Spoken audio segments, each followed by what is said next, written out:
everyone, this is me Khan Raswani. Welcome back to my channel. So those who are new, please subscribe my channel and hit the bell icon over there. Student, हमने अपने previous video में muscular tissue के बारे में एक basic information ले ली थी कि मस्कुलर टिश्यू का मेजर फंक्शन है कि बॉडी को मूवमेंट प्रोवाइड करता है, करेक्ट है ना। और मूवमेंट तभी पॉसिबल है जब इनके पास कॉन्ट्रैक्टाइल प्रोटीन प्रेजेंट हो। तो मस्कुलर टिश्यू में कॉन्ट्रैक्टाइल प्रोटीन प्रेजेंट होता है और मेजरली एक्टिन एंड मायोसिन के वजह से ही मस्कुलर टिश्यू मूवमेंट प्रोवाइड करता है। मतलब एक्टिन एंड मायोसिन कंप्रेस होंगे और रिलैक्स होंगे। इनका कंप्रेस होना और रिलैक्स होना ही मूवमेंट प्रोवाइड करता है हमारे बॉडी को, ठीक है।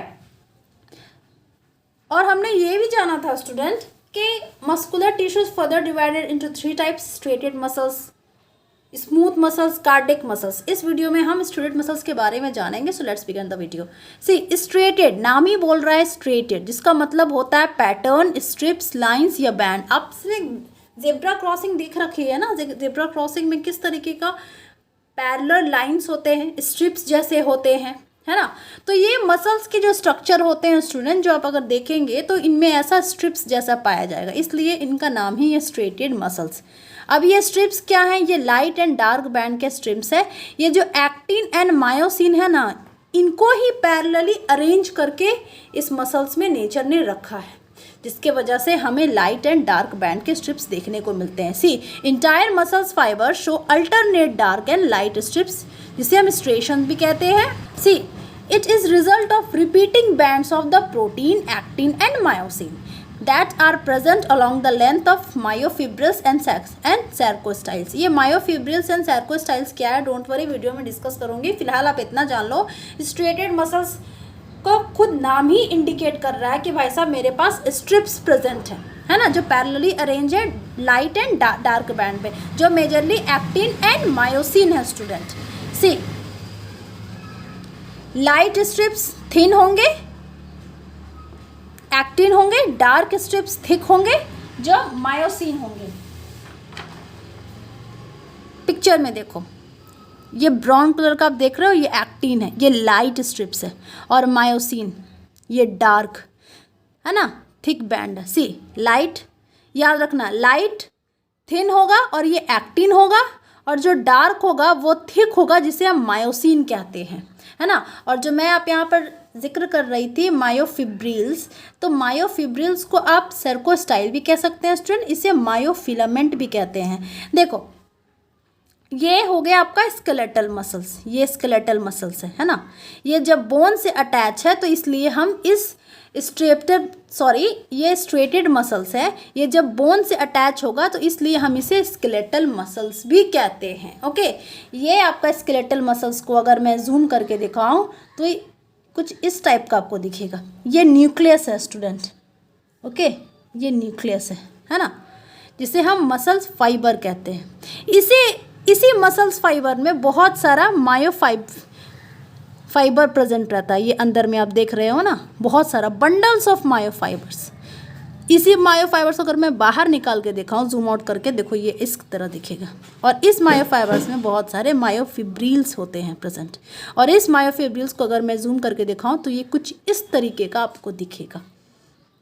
ये देख रहे हो ना, डार्क लाइट बैंड, ये एक्टिन एंड मायोसिन ही है, ठीक है। और इसको हम सर्कोमर्स भी कहते हैं। ओके, डोंट वरी, अभी मैं स्ट्रक्चर डिस्कस करूंगी तो वहाँ पर फुल डिटेल से डिस्कस करूंगी। सी, इसे स्ट्रिप्स मसल्स बोलो या स्ट्रेटेड मसल्स बोलो, इसे स्केलेटल मसल्स भी कह सकते हो। स्केलेटल मसल्स क्यों कह सकते हो? Because since they are attach to the bones and are responsible for movement और लोकोमोशन। सी, ये जो मसल्स हैं, ये जब बोन से अटैच हुए तो इनका नाम स्केलेटल मसल्स हो गया। अब जब ये बोन से अटैच हैं तो ये हमारे विल के अकॉर्डिंग फंक्शन करेंगे। हम जब चाहे इन्हें मूव करा सकते हैं, जब चाहे इन्हें मूव नहीं करा सकते हैं, इसलिए हम इसे वॉलेंट्री मसल्स कहते हैं। वॉलेंट्री मतलब स्टूडेंट, वॉलेंट्री का मतलब ही होता है कि उनकी जो मूवमेंट होती है वो हमारे अकॉर्डिंग होगी, है ना। हम उनके मूवमेंट को कंट्रोल कर सकते हैं, इसलिए इनका नाम है वॉलेंट्री मसल्स भी कहते हैं, since this muscles work according to our wills. अब ये कहाँ पाए जाएंगे स्टूडेंट्स? ये वॉलेंट्री है तो ये टंग में पाए जाते हैं, फेस में पाए जाते हैं, मसल्स ऑफ लिम्स में पाए जाते हैं, थाइज में, आर्म्स में, एंड बिगनिंग और अपर पार्ट ऑफ ओसोफेगस में पाए जाते हैं, क्योंकि लोअर पार्ट ऑफ जो डाइजेशन होता है, जैसे स्टमक होता है, स्टमक से हमारा फूड फिर इंटर किया इंटेस्टाइन में, इंटेस्टाइन से लार्ज इंटेस्टाइन में, है ना। तो ये जो मूवमेंट होता है फूड का स्टूडेंट, ये मूवमेंट ही आप समझ लो एक्टिन एंड मायोसिन का कंप्रेशन होना, ये रिलैक्सेशन होना, मतलब कॉन्ट्रैक्टाइल प्रोटीन प्रेजेंट है तभी ये मूवमेंट पॉसिबल है। और ये मूवमेंट हमारे विश के अकॉर्डिंग नहीं होती, मतलब हम उसे कंट्रोल नहीं कर सकते हैं, है ना। इसलिए वो वॉलेंट्री मसल्स वहाँ पर प्रेजेंट नहीं होते हैं, स्ट्रिक्टेड मसल्स प्रेजेंट नहीं होते हैं। सी इन सब चीज़ों को जानने के बाद स्टूडेंट फंक्शंस हम इजीली ड्राइव कर सकते हैं कि इनका फंक्शन तो लोकोमोशन में होगा, लोकोमोशन प्रोवाइड करेंगे, स्केलेटल मसल्स हैं, है ना। मूव हम कर सकते हैं अपने विश के अकॉर्डिंग थाइज आर्म्स में, और ये बहुत जल्दी थक जाते हैं student. It gets fatigue very fast, क्योंकि ये बहुत फास्ट ये कंप्रेस और रिलैक्स होते हैं, इसलिए ये बहुत फास्ट थक जाते हैं। कार्डिक मसल्स जब आप स्टडी करोगे हार्ट का मसल्स में, तो देखोगे हार्ट के मसल्स भी कॉन्ट्रैक्ट करते हैं, है ना, कॉन्ट्रैक्ट करते एक्सपैंड, ये रिलैक्स करते हैं, लेकिन वो कभी थकते नहीं हैं इतना, ठीक है। उसका रीज़न अलग से हम जानेंगे उस वीडियो में। फिलहाल आप इतना जान लो कि and this provide voluntary movement भी प्रोवाइड करता, मतलब कैन कंट्रोल द मूवमेंट। तो ये इनका मेजर फंक्शन हो गया स्टूडेंट। सी एक फन फैक्ट्स बताना चाहूँगी, 40% of our body mass comprises skeletal muscles. 40% हमारे जो बॉडी मास का होता है वो स्टूडेंट, उसमें स्केलेटल मसल्स की वजह से ही है। ओके, तो चलिए स्ट्रक्चर्स के बारे में जानते हैं। See the striated muscles fibres are long, ये लॉन्ग होंगे, इलोंगेटेड होंगे and non tapering, cylindrical and unbranched. देखो भाई एक मिनट, होल्ड ऑन, पिक्चर से देखो, पिक्चर से समझ में आएगा। ये लॉन्ग आप देख रहे हो ना, सिलेंड्रिकल है, कोई टैपरिंग एंड नहीं है। टैपरिंग मतलब इस जैसा एंड नहीं है, ऐसा नहीं है, ऐसे पॉइंटेड नहीं है कॉर्नर पे, है ना, सिलेंड्रिकल है। एंड अनब्रांच्ड, ब्रांच्ड कुछ नहीं है, ठीक है। आप कार्डियक मसल्स में जानोगे वहाँ पे मसल्स ब्रांच होते हैं। ओके, ये मल्टी न्यूक्लिएटेड है, मतलब बहुत सारे न्यूक्लियस प्रेजेंट होंगे इसमें, as you can see in the picture. See बहुत सारे न्यूक्लियस प्रेजेंट है ना, ये मल्टी न्यूक्लिएटेड है student. Okay, see physiological unit of muscles is fiber. Each muscles fiber contain a large number of thin and long rod like structure, जिसे myofibrils, मैंने बोला था ना myofibrils हम पढ़ेंगे जब स्ट्रक्चर डिटेल में डिस्कस करेंगे। तो देखो स्टूडेंट, हर एक मसल्स फाइबर कंटेन करता है एक large number of thin and long long rod like structure, जिसे हम मायोफिब्रिल्स कहते हैं, या आप इसे ऐसे भी फ्रेम कर सकते हैं, बेसिक रॉड लाइक स्ट्रक्चर और organelle of the muscles fibre. देखो ये मायोफिब्रिल्स हम कहते हैं किसको है, लुक हियर, सी ये आप देख रहे हो, ये मसल्स फाइबर है ना, ये न्यूक्लियस है, ठीक है। इसके अंदर में जब आप देखोगे तो ये पतला पतला सा लंबा सा पाइप लाइक स्ट्रक्चर है, लंबा, इसे ही हम कहते हैं मायोफिब्रिल्स, ठीक है। ओके, देखो इसमें देखो, ये मायोफिब्रिल्स को अगर मैं लॉन्ग करके दिखाऊं, सी मायोफिब्रिल्स लॉन्ग करके दिखाई, ठीक है। और इसी मायोफिब्रिल्स में स्टूडेंट सार्कोमर प्रेजेंट है, मतलब इसी में एक्टिन एंड मायोसिन प्रेजेंट है, जो कि लाइट और डार्क बैंड के होते हैं। See each muscle cell is enclosed in a thin but distinct plasma membrane which is called sarcolemma. तो देख लो, स्ट्रेटेड मसल्स के जो स्टूडेंट प्लाज्मा मेम्ब्रेन होते हैं, हम उसे सर्कोलेमा कहते हैं इन शॉर्ट अगर बोलूँ, और न्यूक्लियस जो है वो इसी सर्कोलेमा के जस्ट बीनीथ प्रेजेंट है, लोकेटेड है। सी लुक हियर, ये एक कंफ्यूज मत होना student, please don't get confuse. फिर से देख लो, ये स्केलेटल मसल्स है ना, बोन्स अटैच है, स्केलेटल मसल्स है। इसको अगर मैं जूम करूंगी तो ये मसल्स फाइबर है, आपको न्यूक्लियस देखने को मिल रहा है, ठीक है।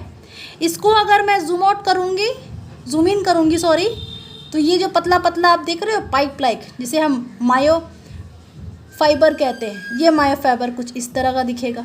इसके अंदर स्टूडेंट मायोफिब्रिल्स प्रेजेंट है, इसे अगर मैं ऐसे अंदर स्ट्रक्चर अगर आपको मैं दिखाऊं, ये मायोफिब्रिल्स, और इसी मायोफिब्रिल्स में ये हम जिसे कहते हैं मायोफिब्रिल कहो या मायोफिलामेंट कहो, इसके अंदर ये जो स्ट्रक्चर है, ये जो पोर्शन, इसको मैं अगर जूम करके दिखाऊं तो ये कुछ इस तरह का दिखेगा। सो स्टूडेंट, ये जो मसल्स फाइबर आप देख रहे हो, इसके जो प्लाज्मा मेम्ब्रेन है इसे ही हम कहते हैं सर्कोलेमा। लुक हियर, ये जो प्लाज्मा मेम्ब्रेन है इसे ही हम कहते हैं सर्कोलेमा, है ना। इसको जब आप अंदर से देखोगे, ये इनर व्यू है, ये आउटर व्यू है, इसको अंदर से मैंने दिखाया है, ये सर्कोलेमा है, ठीक है। और ये सर्कोलेमा सेल मेम्ब्रेन कंटेन करता है। और ये जो आपको ऑरेंज पोर्शन दिख रही है, ये सर्कोप्लाज्म है, मतलब यही मसल फाइबर का साइटोप्लाज्म है।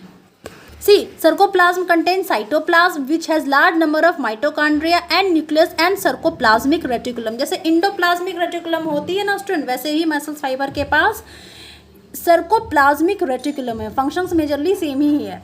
ये जो सर्कोलेमा देख रहे हैं ना, सर्कोलेमा के अंदर सर्कोप्लाज्म है। जैसे हमारे में प्लाज्मा मेम्ब्रेन होता था ना, प्लाज्मा मेम्ब्रेन के अंदर साइटोप्लाज्म था, वैसे ही स्टूडेंट सर्कोलेमा प्लाज्मा मेम्ब्रेन आप समझो एंड सर्कोप्लाज्म साइटोप्लाज्म आप समझो। और इसी सर्कोप्लाज्म के अंदर स्टूडेंट बहुत सारे माइटोकॉन्ड्रिया प्रेजेंट हैं, ओके, और न्यूक्लियस प्रेजेंट है, और सर्कोप्लाज्मिक रेटिकुलम प्रेजेंट है जो इंडोप्लाज्मिक रेटिकुलम के जैसा सिमिलर फंक्शन करता है। सी, ये आप ब्लैक डॉट्स देख रहे हो, माइटोकॉन्ड्रिया इसमें प्रेजेंट है। इन द सर्कोप्लाज्म मतलब cytoplasm of the muscles are embedded large number of contractile elements called sarcostyles और मायोफिब्रिल। हाँ, सो ऑब्वियस, जैसे हमने देखा था, सेल में स्टडी किया था कि जैसे this is the cell, okay, ये न्यूक्लियस है, ये साइटोप्लाज्म है ना। ये साइटोप्लाज्म में सारा सेल ऑर्गेनल होता था स्टूडेंट, माइटोकॉन्ड्रिया, एंडोप्लाज्मिक रेटिकुलम। वैसे ही इसमें भी वही है स्टूडेंट कि इनके सर्कोप्लाज्म, जो कि आप साइटोप्लाज्म ही समझो, आपके कन्वीनियंट के लिए यहाँ पर लिख देती हूँ, साइटोप्लाज्म ही समझो, तो इनके अंदर भी माइटोकॉन्ड्रिया प्रेजेंट है, इंडोप्लाज्मिक रेटिकुलम प्रेजेंट है, न्यूक्लियस प्रेजेंट है, और ये मायोफिब्रिल्स भी इसी सर्कोप्लाज्म के अंदर प्रेजेंट है। आप पिक्चर में भी देख सकते हो, है ना, ये पूरा ऑरेंज कलर का सर्कोप्लाज्म है, इसके अंदर ये प्रेजेंट है myofibrils. See, myofibrils are stacked in compartment called sarcomeres. Sarcomeres क्या है?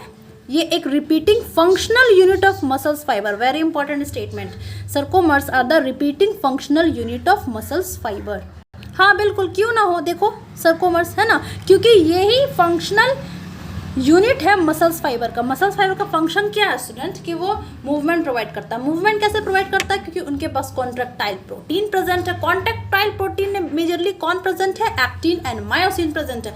और यही एक्टिन एंड मायोसिन का कंप्रेस होना, रिलैक्स होना मसल्स को मूवमेंट प्रोवाइड करता है। तो ये एक्टिन मायोसिन कहाँ प्रेजेंट है? फिलामेंट, ये सार्कोमर हम पढ़ते हैं, ओके।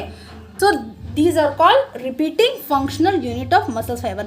रिपीटिंग है ना, ये जो बैंड्स आपको दिख रहे हो ना, ये एक्टिन एंड मायोसिन का रिपीटिंग यूनिट है, ओके। आई होप आपको वीडियो समझ में आई होगी। Thank you for watching, God bless you all. Next video में हम डिस्कस करेंगे स्मूथ मसल्स के बारे में। Till then stay safe.